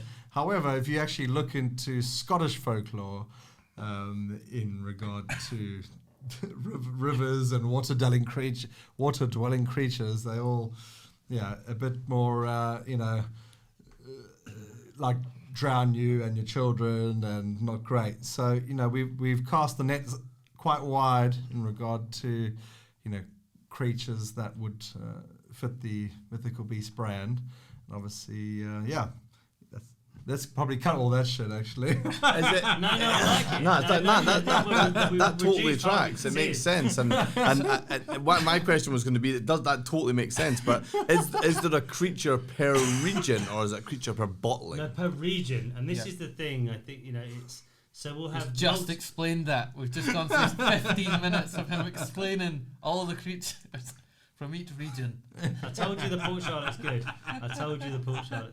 Fuck me. That's what I was 57%, eh? Let me just explain. 57%. Let's listen to Uncle Russell. Calling me uncle, he's definitely drunk now. So each whiskey making region is represented by a mythical beast. Right. Sorry, I need to just do this quickly. So each region is represented by a mythical beast. Our first bottling was happened to be an Isla cask, and that was the basis around the quilling. Obviously, we spoke about the fact that we changed the branding, but then following that, it was kind of as and when we were bottling something else. So the next one we bottled was a Highland cask, for example, which so happened to be a Feta Cairn. So Feta Cairn is a distillery in the Highlands, as I mentioned. I think massively underrated. I think the young spirit that the distillery produces isn't actually that good. But we bought a bottle, we bought a cask of Feta Cairn from a private individual that lived in Birmingham. And he came to us, so we sell a lot of casks to private individuals for investment, for bottling, things like that. But he came to us and he wanted to sell a cask. And he went to 2 or 3 companies, gave the details of how much alcohol was left, because it reduces each year in volume because of the angel share, which is the evaporation. And it was 32 years old, an old cask. So I went to meet him in Birmingham to try it and just to see how good it was. And it was just amazing whiskey, absolutely amazing. And I was sat with him, drinking the whiskey, sipping the whiskey, talking to him about just general stuff, and I noticed on the side of his house he had like a workshop. So I said, "What do you do in there?" Out of interest, he said, I'm in the music industry. I make guitars, but I make guitars for professional musicians." And he was talking to all the people that played his guitars over the years and all that sort of stuff. And my sales brain, my head started turning, and I thought, how can we incorporate this legacy? So basically, his mother had bought this cask 32 years ago. She unfortunately passed away, and her son was looking after, her affairs or what have you. So I thought, how can we incorporate this legacy of this lady that had held a cask for its whole life? How do we keep that going, type thing? You can bottle it and share it and sell it and whatever, but the wood, how do you do something like that? So I thought, is there a way we can make a guitar out of a cask? We sat there chatting, and I thought, obviously you've got the curved staves, but you've got the lids, each end. And I repeat that story. Sorry. So you basically talk about the shed in the background, and you saw the shed, and then he said he made guitars. I said that. Did it in the beginning? Did he? Yeah, he did. Did he? Alright, It's so completely fucking ruined that story. I was so getting emotional. What the fuck? Are you sure this is 57%? That's 57%. I can't believe you just ruined my fucking story. Well, it's not ruined. You just continue. I'm just dealing with amateurs. Oh. I can't believe you did. I just said it. This is definitely going up You raw. just don't talk till I give you the signal. Don't talk till I give you the signal. He's just. Did you just zone out for I my did, story? I must have. Sorry. I thought it was Apologies. a good business partner. You didn't listen to what I've got to say. Sorry. I did totally zone out there. Keep this in. Keep this in. Yeah, we are. Definitely staying in. Do it again. This is definitely staying in. Right. My short-term memory. So you were saying. Goldfish. So you were saying there was a workshop at the side. You were and saying- he- Oh, what I've already said. Yeah. So okay. It was a Feta Cairn. So it was. Oh God. Should we go back to the No, start? no. Take it as it is, Okay, because this fine. is definitely staying in. So keep it going. Unlucky, mate. Anyway, so I was at this guy's house, drinking his whiskey, into the mic, I was please. joking. So anyway, I was in the house. Sorry. Oh. You get a cue now. Right, yeah, you get told. Cue card. And when you're allowed drinking to whiskey, speak. and I was trying it, and it was fantastic. And we agreed a deal on buying the whiskey and bottling and everything else. And then he said, I saw the fact that he had a warehouse on the side of his house. And it wasn't a warehouse at all. We've done all this. You're at top and bottom. Make a guitar out of the wood. Thought, how can we make a cask out of this? And I thought the curved bits, no, but the lids, I mean, they're flat. And so I kind of said, what's the viability of doing it? So what we did is once we bottled the cask, we broke it down and we took the lids and we shipped them down to Birmingham. He dried them because they've held whiskey for at least 30 years. Bear in mind, it's probably longer than that through other maturation processes through other whiskey. He dried the lids. He actually had to take them apart because they're individual staves, took them apart, put them back together, and created this absolutely phenomenal guitar. But it's not just a gimmicky guitar. It's the front of it is the cask of the whiskey, the lid of the whiskey. The back of it's made of maple. It's just absolutely phenomenal. And it's just it was just a lovely legacy for his mum in terms of that will just keep going because it's a playing guitar. It's not gimmicky. It's playing guitar. So I saw this guitar. You and I chatted about this guitar a while ago, and Luke's got this guitar now. Yeah. So Luke LaVolpe, you've done a podcast quite recently with him, and actually now he's our brand ambassador. We brought him on board, and there was a lot of really lovely links in terms of his background and his story in terms of his storytelling and everything he's learnt from his granddad in terms of singing and all that sort of stuff. There's a really beautiful story in terms of what he does. And it really links quite well with what we do in terms of our storytelling as a whiskey company, our values and everything else. So we gifted the guitar to Luke, and we were kind of not so much worried. It was more his live agent. It was like, worried this is going to be any good. We knew it was because it was coming from a guy that knew what he was doing. Played it on stage in London a couple of weeks ago. Tried it and thought, this is unbelievable. Unbelievable. Well, that was my big thing about the guitar was like, and after we chatted about it previously, I knew that it was that you'd made this guitar and you talked about this 30 Care and 32 guitar. You weren't sure if you're going to do charity or if you're going to sell it or what you were going to do with it. I remember you weren't sure exactly what was going to happen with it, and it's gone to Luke. And my thing was like, fuck, is this a real guitar or is this a nonsense? Exactly. And we spoke to Luke last week, and he was like, "Fuck, this thing is legit. Can I just say that This thing is legit." A very quite an emotional experience for us because it came out of the concept of creating this guitar, mainly Russell initially, and Luke receiving the guitar, and he was very excited. And then he actually started playing it.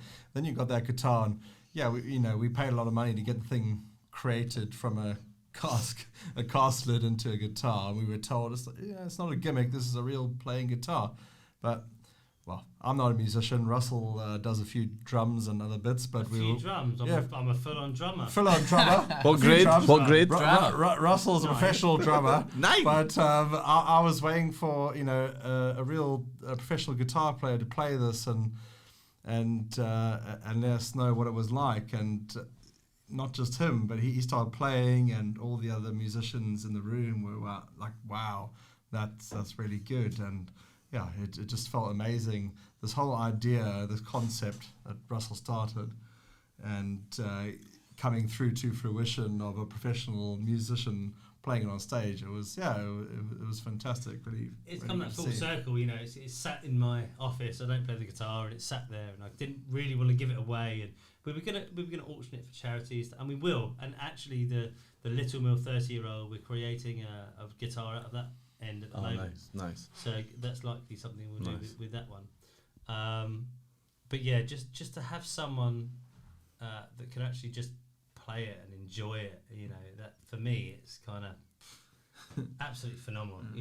Where did the relationship with Luke stem from? So Luke was so Luke LaVolpe, he it was a client of ours that has bought cars from us, and we did a number of events in Edinburgh, whiskey and cheese tasting pairing events, because whiskey and cheese go fantastically well together. If you didn't know, they really do. And come to us if you need it. We know. Yeah, I know you. You guys know. But so we did a number of events, and anyway, so my client said, let's speak to this guy, and he sent me a video of him playing at Transmit Festival last year.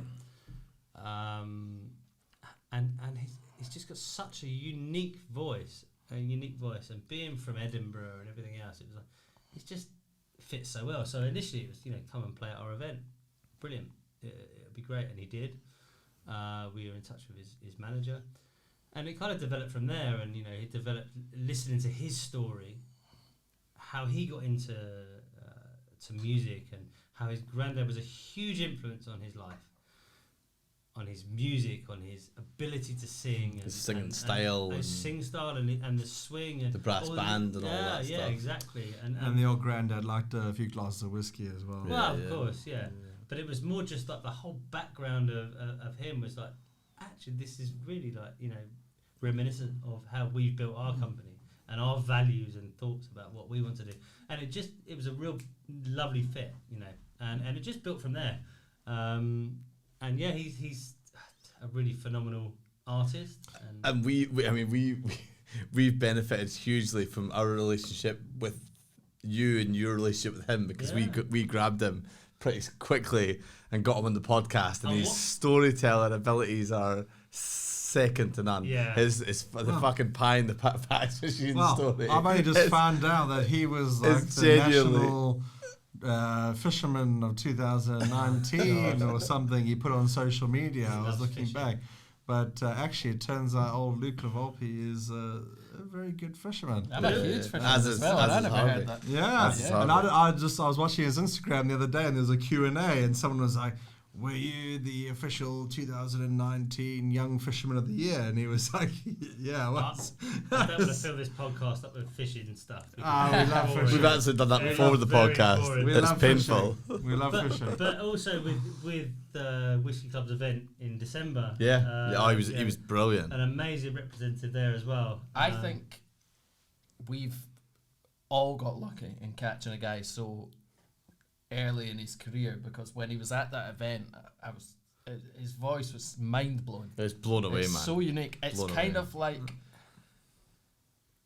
it's got the uniqueness of a male Amy Winehouse. Does that? Yeah. Does that he's got the ability. Like he said to me, he's got the ability to sing from like down here in his belly. That I don't have. His voice is so powerful. He's a tiny little skinny human. It's from his granddad, and he taught him how to project harness that, this voice.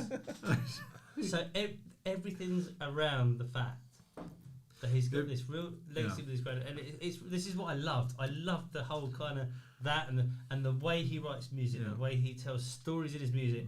Everything about what he does fits what we do as a company. Yeah, he's also an awful lot of fun. He's also an awful lot of fun. He's a fucking good lad. When I saw this last time in London, I was watching him sing, and you see his neck, and you can hitting all those vocals, and it's difficult. What he's doing. It's not easy, and you can see all the muscles in his neck while he's singing. It's amazing. And like that was normally the previous experiences when we've had whiskey and cheese events and things, I've been busy, obviously doing what we're doing, trying to supply people whiskey and talking about whiskey. But yeah, there was actually one time where I just got to chill and experience Luke, and I was like, wow. The charity event?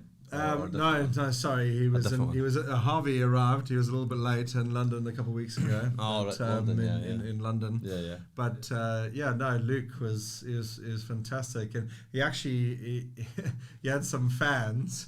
They weren't Scottish, they were English from Essex. And they knew all the words to all of his songs, and they were right at the front of the stage and everything. They'd seen him at a previous gig, and it's nice to see that he's gained the recognition he deserves, because I think myself and Russell, the moment we heard him, we were like, wow, this is a special talent, unique, and that's why we wanted to align ourselves alongside what he's doing. And that's Simon is a huge fanboy. Yeah. So when we when we were coming along to your... You're a big fanboy, Simon. Well, hold on. Well, there's previous. Do you know the words to the song, Simon? Yeah. I do. So do I. Oh, go on. We were going to a whiskey and cheese tasting at Voldemort Bar. You like that? He shall Pricks Bar. Voldemort Bar. Yeah. Pricks Bar. Voldemort Bar. Yeah. And and there was that prick Voldemort there. you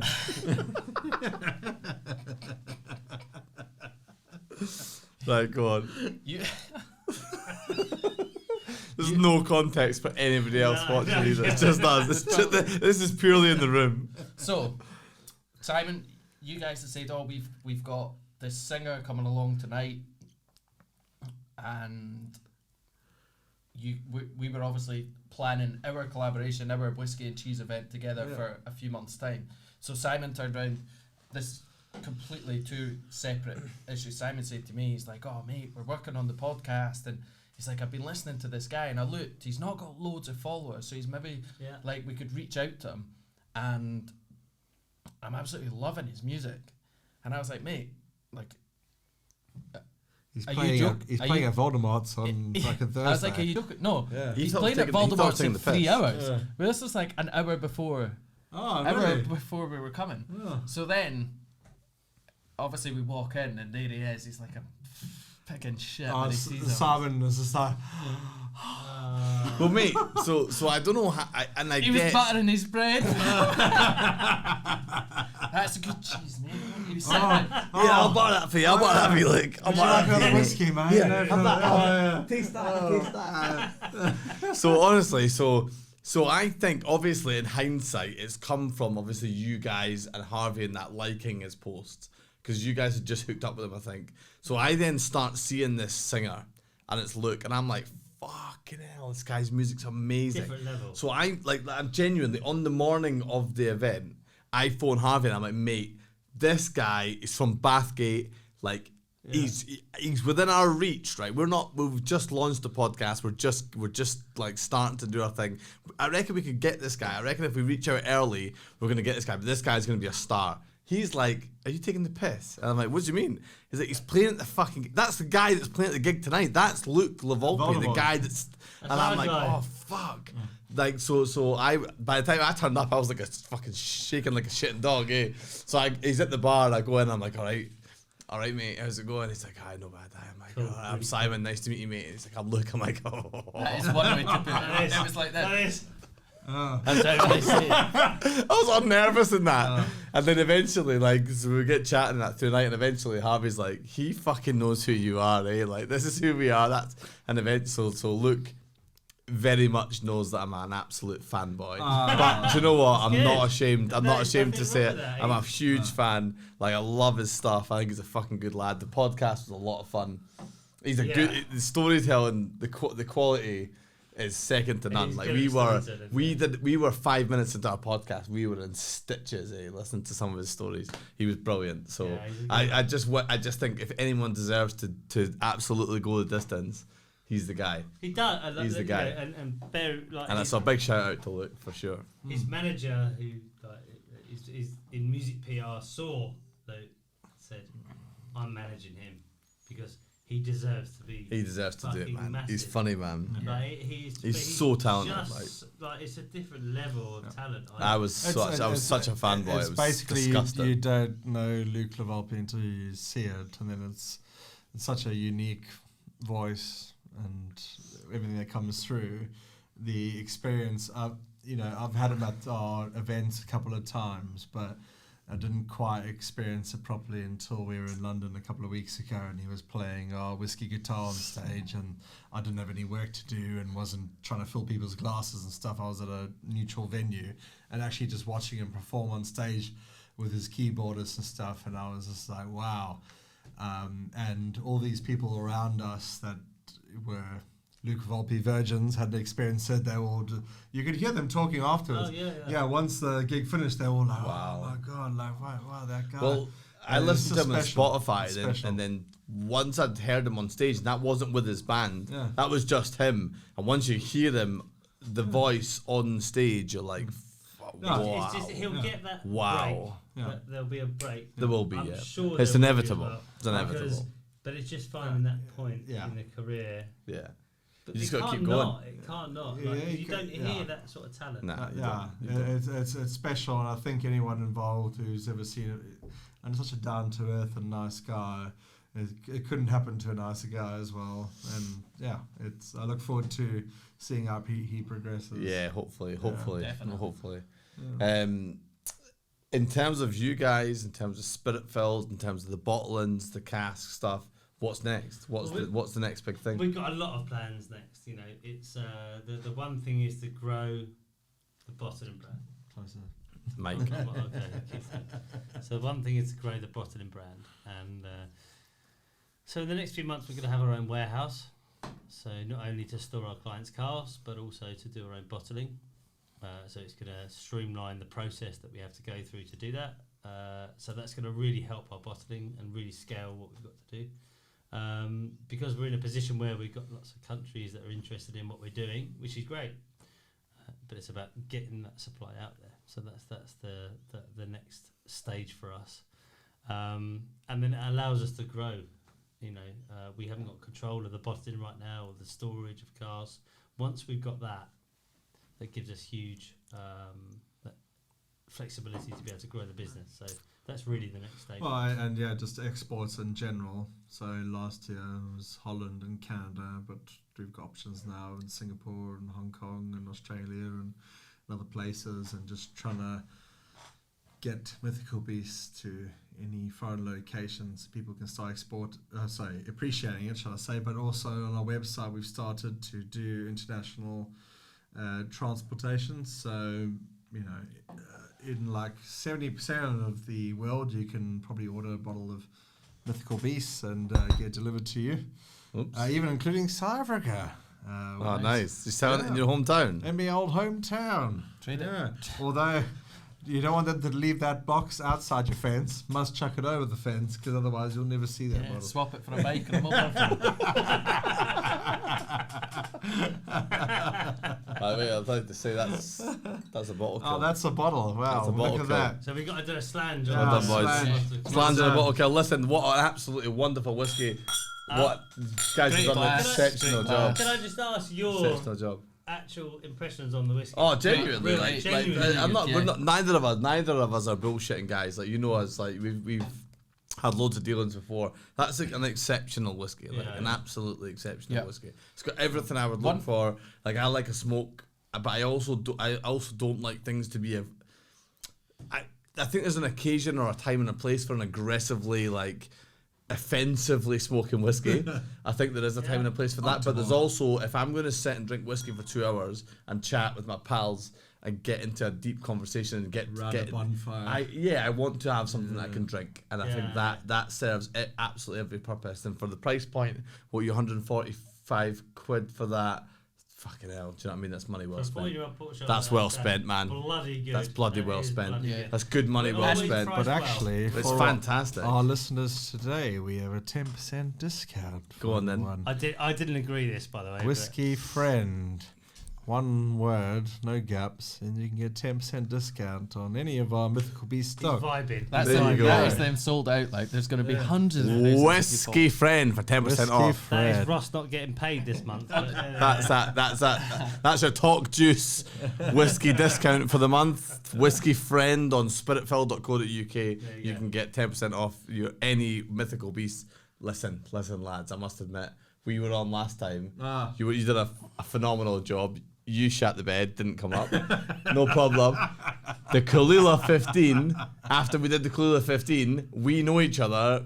I went straight on the website and bought it. I wasn't even playing games. I was like, I'm not even gonna tap them up for a bottle. I need to buy this. So this is fucking gone. amazing. Let's ask you. So last time we joined the Kalila and you expressed yourselves. So give your expression on the Port Charlotte. This is what I was going to go into. Simon said we're not bullshit guys, and we can cut this because I'm going to be brutally honest about everything. Right? Shit. Fuck, Oh, here we go. shit, here we go. One thing that you guys totally opened my mind up to, or maybe proved the fact of, is that price doesn't matter.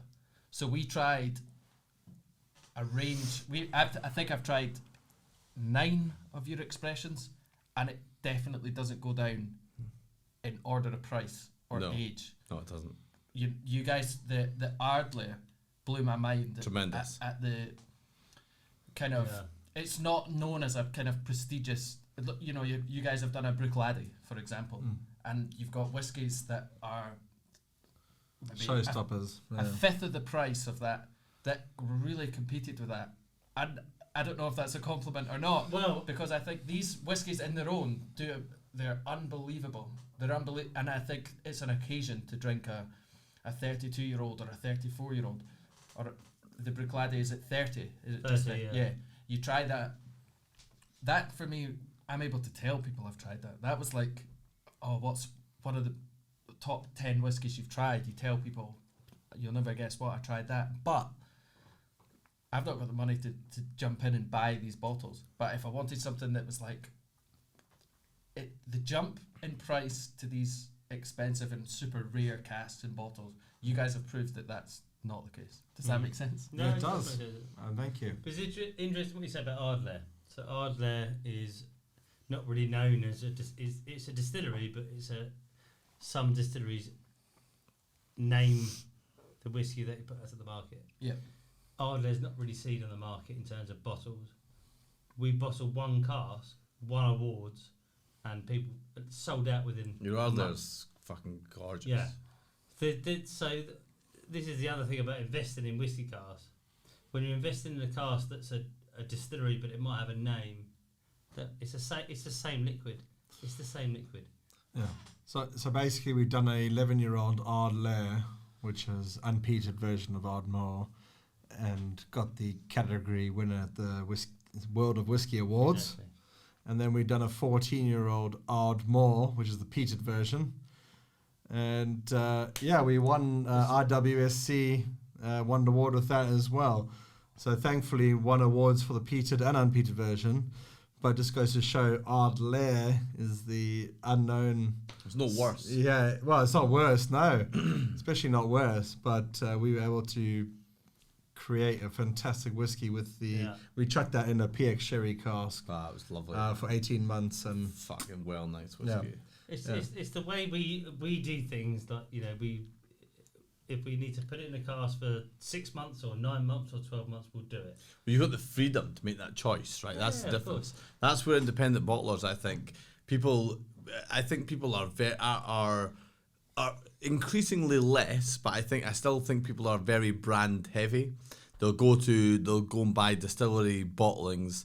They'll go and buy specific sort of age statements or distillery bottlings. But I think independent bottlers have got so much more freedom that I'm like, I can't work out why people aren't more inclined to buy independent bottlers. But it's changing that trend. And that's well, the difficult. it is. I think it is shifting, but very slowly. It's trying to change that trend, and that's what we're doing. And do you know what? We'd like not just Mythical Beast, but independent bottlers. They've got the freedom to create these phenomenal whiskies that you will never taste again. Do you know my biggest problem with independent bottlers? Go on. I bought a bottle of Ben Nevis, 5-year-old, right? 5 years old. Adelphi. From Adelphi. 5-year-old Ben Nevis. From Adelphi. And it's probably the best bottle of whiskey. What? It's one of my favourite bottles of whiskey that I've ever drank in my whole life. Yeah. And it's gone. And that is devastating. This is the exciting thing. It's exciting. That's what I love about it. It's exciting and it's amazing, but it's also fucking devastating. Because I've looked online. I'm like, I'll pay. That bottle cost me 60 quid or 70 quid. I'll pay 150 quid or 200 quid for another one. I can't find it. Yeah. And You've seen it's our devastating. Yeah. It was amazing. Yeah. You've seen our Kalila, right? The Kalila's amazing. The The Kalila's Kalila's fantastic. 15. It's fantastic. We did a 12 and a 15. The 15 was like Coca-Cola. It was fantastic. And go on the website, Spiritfilled. I've got a bottle. I've not opened my own bottle, but I've tasted it because Ross brought it. It's like Coca-Cola, but it's not over-sherried. It's retained. It's so good. Everything about Kalila. I don't want to open it. But it's going to be gone. We only got 94. Sold out already. It's gone. I think 94 bottles. Yeah. I don't want to open it. I'm scared to open it. Don't open it. Open that for the New Year's Eve party. Wait for it. Yeah. I'll come Open around. it when you're hammered. And I'll you come can't around remember. Well, I'll tell you, I'll open it when we're all together. That's what I'll do. Yeah, I'll bring it to one of our Yeah, parties bring it around if we to bring the it next party. together.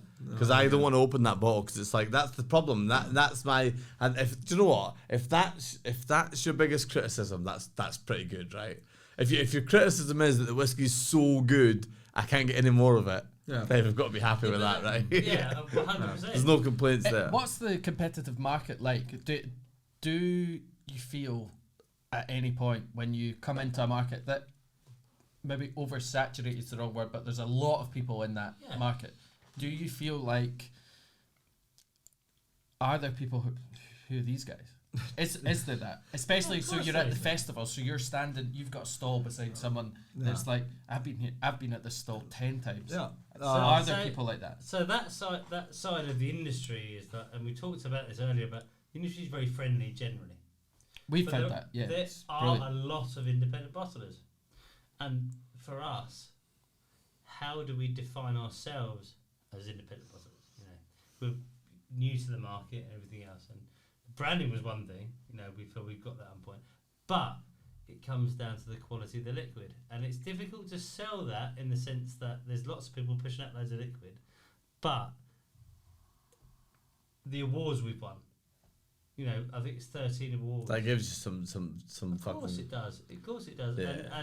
And knowing what we're talking about, but it's portraying that is difficult because there's so many companies in the market. As I say, there's different ways to sell whiskey. You can create a cool brand and sell average whiskey, or create an average brand and sell whiskey, or create a cool brand and sell good whiskey. I suppose are the different things. What do you think you've done? Well, I'm hoping that we've created a cool brand and sold good whiskey. It's nothing about hoping. That's what we've done. No. Well, I think the hope was there initially, and then it came through to fruition that we're actually doing what we set out to do.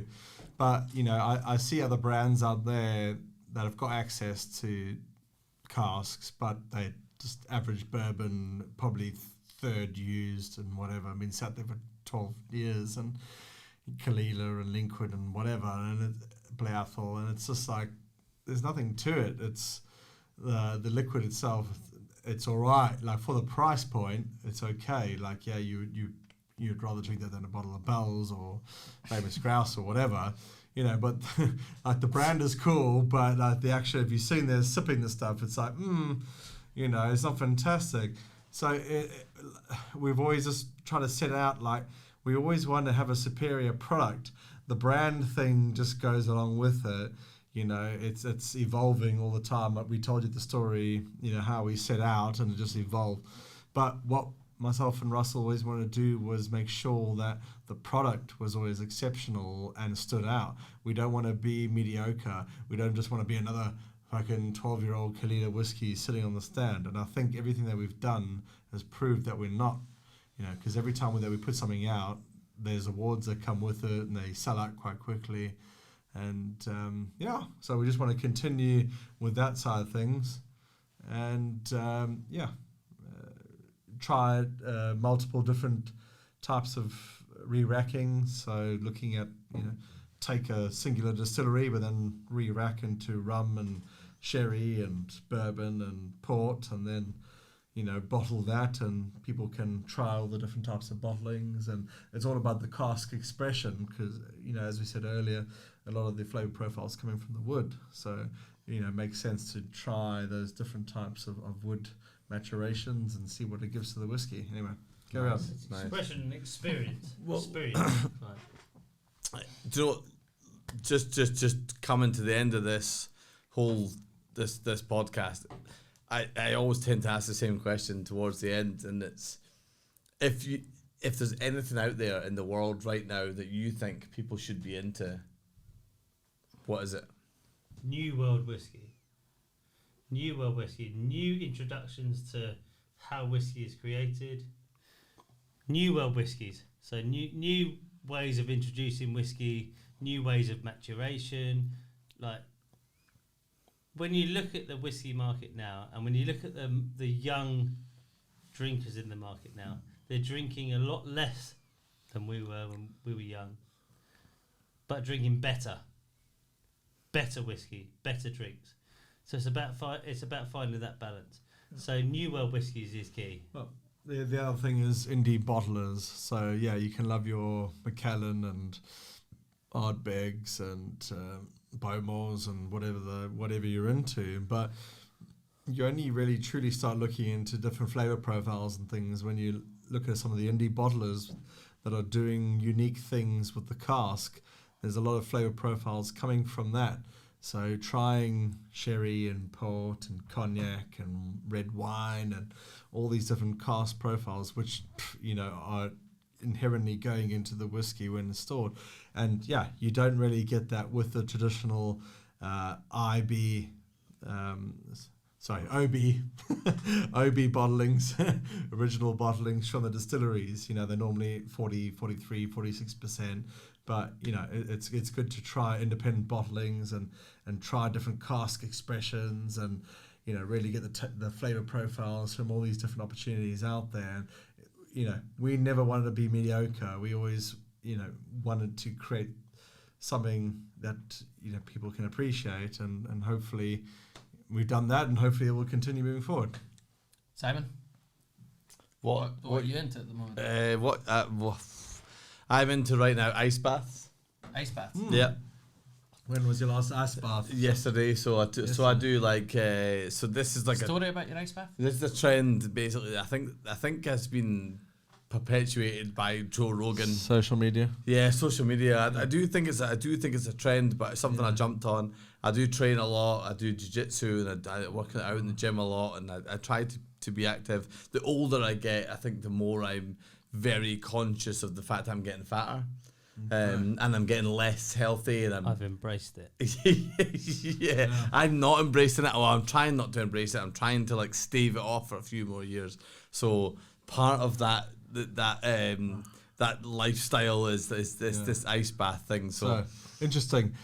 Before I came on here, and I'll send you this link, was a lovely TikTok video. We can't control the truth of where it comes from, but he named a bunch of Olympic heroes who won numerous gold awards that all died in their early 60s and whatnot. So maybe being healthy and keeping your heart moving too much is actually not the right thing for you. Maybe not. But I'm trying to do. I'm going for an ice bath. I try to do it every day a lot. I don't do it every day, but probably 5 times a week, 6 minutes in an ice bath. It's pretty intense. Do you know what?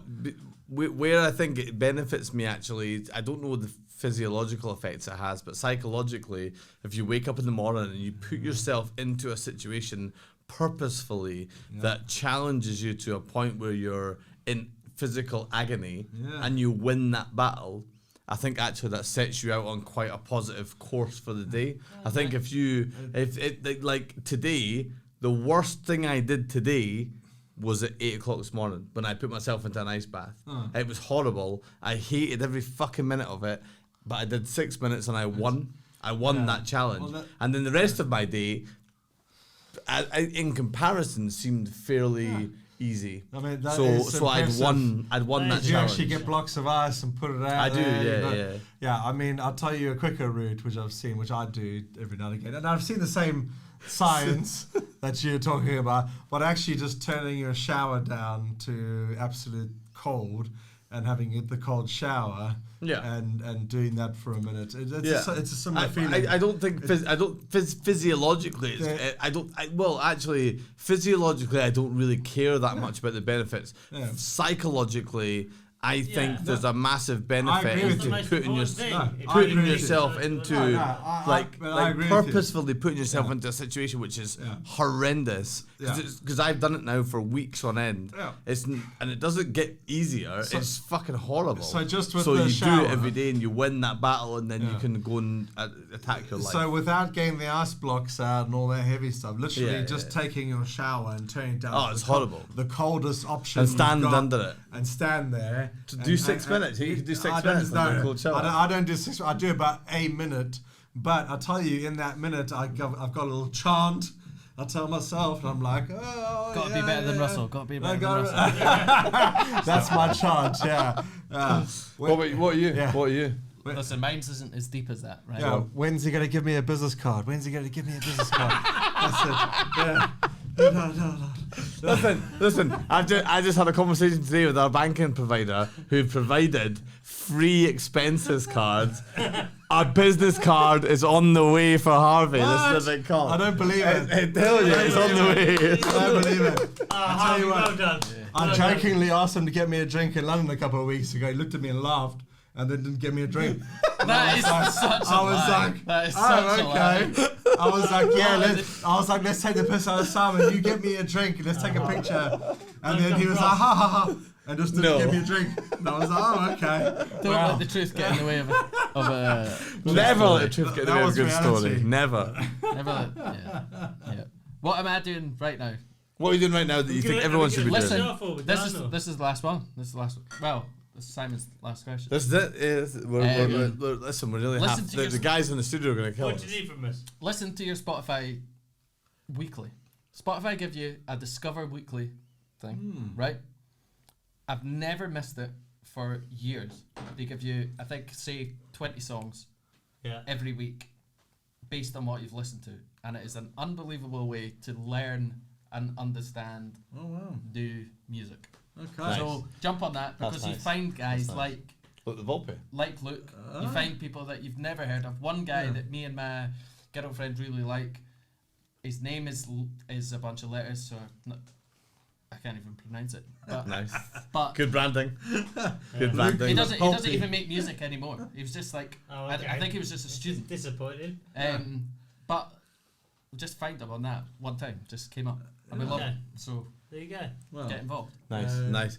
Otherwise, guys, people can buy your whiskey at www.spiritfilled.co.uk.